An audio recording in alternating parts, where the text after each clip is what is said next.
My name is Kim MacLeod, and I'm the Service Director at Addictions Treatment Service, sponsored by Renfrew Victoria Hospital. And I'm also the lead for the development of the Renfrew County Youth Wellness Hub.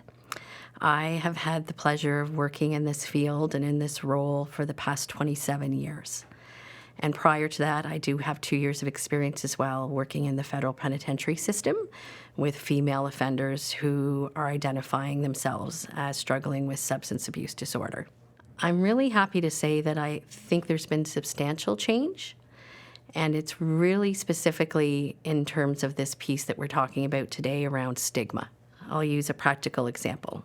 When I was doing my undergrad in behavioral sciences, and one day I was in a lecture, and the professor said to all of us that day, unfortunately, the reality of where we stand today is substance abuse disorder can still be stigmatized, and we're not sure how it'll be received in certain professional circles. So my advice to you moving forward as you're seeking employment in this field is not to disclose if you are in personal recovery. And that was the very first time a light bulb went off for me, because I didn't think for 1 second that disclosing having a substance abuse disorder would be viewed in a negative way in any capacity and would actually be limiting in terms of my career. So that's when I started looking at this with a different lens, because I thought if we're stigmatized within our own group moving forward, how does this impact our clients? So in terms of movement and change, I'm really happy to say that stigma now, I think, in terms of has reduced, and it's because of people's commitment and understanding and willingness to learn more about what's happening. The opioid crisis that we've been living through has been so difficult for so many, and we've had so many losses in our community. But one of the things that has come from this is a wanting to have the conversation about what is going on with substance abuse disorder. How can we help these individuals? How can we lessen the death toll? Because that's what we're really talking about, are people's lives. And these people are somebody's mother, somebody's son, somebody's uncle. These are people who are struggling with a valid substance abuse disorder like any other medical issue. And they deserve care and support. So what I have seen with new initiatives like the Mesa Heart Hub has been incredible. I didn't know if in my career I would see this kind of change, openness, willingness, financial support from government levels to give people the treatment that they truly deserve if they are courageous enough and strong enough to come forward and want support around their substance abuse disorder. I think here in Renfrew County, we're having a somewhat shared experience to the rest of the province. The biggest issue and concern for most of us, and from all different levels in terms of clients and service providers and medical professionals, is the toxicity that currently exists within our drug supply. Because what that translates to is high risk, unintentional overdose, and most significantly, loss of life. So in terms of, I think as a province and as a country, we're struggling with those issues. Here in Renfrew County, though, we do as well have some additional barriers for people accessing services, just because of the fact we're such a large geographical area. Transportation is huge for our clients. In order for them to get to services and to be able to access services is a struggle. So we as service providers in the community really talk a lot about that and how to remove those barriers for clients.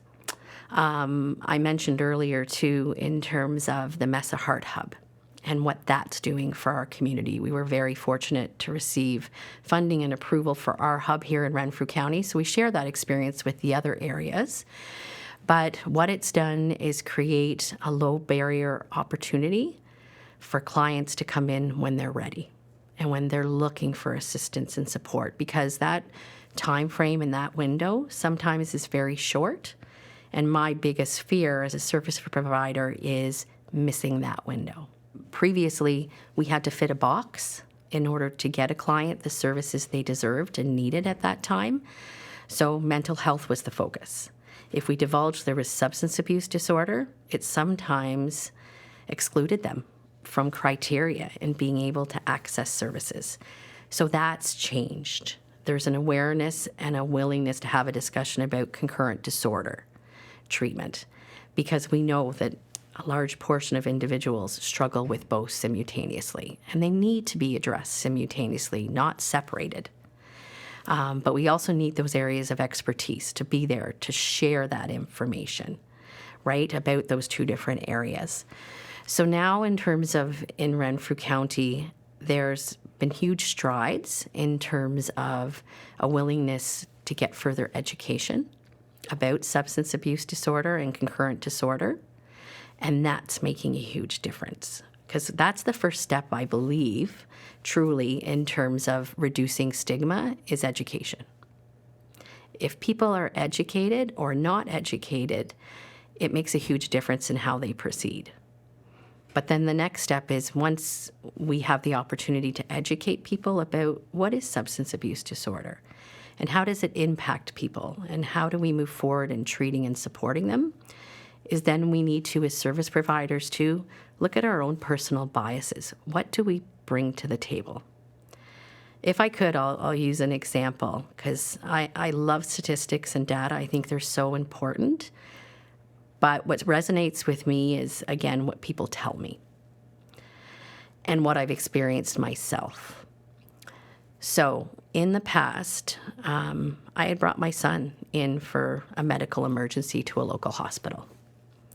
And the care we received was phenomenal, absolutely phenomenal. One thing after another went above and beyond to make sure we were comfortable with pillows and blankets and a popsicle and whatever would make my son happy at that particular time. And I remember thinking after, wow, are we ever lucky to have this? And I thanked them profusely when I left. And then about 2 weeks later, in my professional capacity at that time as a frontline worker, I was encouraging a young woman to come in and get some support around substance abuse disorder. She was struggling with withdrawal. I felt she was medically at risk. So after talking with her and supporting her and educating her, she made the informed decision to seek treatment, or at least to seek emergency services. And I willingly went with her to support her in that process. So we went and we arrived, and we were talked to, and then we were told to sit in the waiting room, and we waited there for an extended period of time. And then we were asked to come in to the exam room, and it was by the same medical personnel that had helped me and my son a couple weeks before. And I was so happy. I'm like, this woman's phenomenal. She's great. This will be wonderful. But unfortunately, it wasn't the same experience.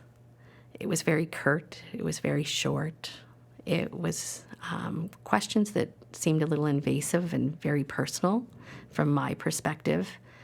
And my client didn't feel comfortable, and she wasn't offered a pillow or a blanket. And comfort at that point was really not the primary focus there. And I again, was a little baffled. Why is this different? Why is this different? And we got through the process and got this woman the support she needed. But afterwards, I did pull that person aside who was working with this, and I explained my different experience. And what she said was an honest response. And she just said, I struggle to have patience with those people. And I said, well, thank you for being honest in terms of, where you're at with that. And she said, yeah, I dealt with my dad's drinking for years. And my first instinct was empathy and compassion for her. Oh my goodness, you're still carrying this. This is something that's impacting you still to this day. And what I wanted to do was say, hey, do you know about these services that offer support to family members? Maybe you can address this, and maybe we can move forward, and maybe this will be less painful for you, right? But that was a day, too, that a light bulb went off for me. And I'm like, I want my career to mean something. And I want to change whatever those clients meant that day to something different, into this was another person, this was another individual coming in and seeking services. Plain and simple, right? So again, an example, and this goes back many, many, many, many years. And I would say now what I'm hearing from the clients that we service is that they're not fearful of coming in for services. They're not fearful of disclosing anymore. And the treatment that they receive is far more empathetic and compassionate and welcoming rather than curt and short. So that's what I would say kind of in a nutshell in terms of some of the movement and change too that we've seen around this. In terms of the lay of the land here in Renfrew County, it's really changing, and in a really positive, momentous way. And I say that from a service provider, but more importantly, I say it from a client perspective, because I get to hear that on a regular basis in terms of feedback. And we're in the implementation stage at this point. So we've seen improvements, but I'm even more excited too for the next phases as we move forward with this project. And I do think it will have a direct impact on the major issues that we're seeing here in the county, having access to medical detox beds for individuals that historically have always had to leave this area in order to access that. And that's been a huge barrier for people over the years. And in terms of addressing the overall housing crisis, again, this is not an issue that's specific to Renfrew County, but we do have a large population and percentage that are struggling with homelessness. So having the supports in place to have supportive housing and transitional housing, and then looking at the big picture, what happens after somebody successfully goes through those different phases and requires long-term housing. So we still have a ways to go. But I would say that one of the biggest things is people are now talking about it. We were told not to talk about it, and I'll age myself a little bit by saying that was about 30 years ago. We didn't want to talk about it. We're here today. I'm feeling we're being encouraged to talk about it, and more important than that, people are wanting to listen, and people are wanting to learn more, which is so promising, and I'm grateful for it.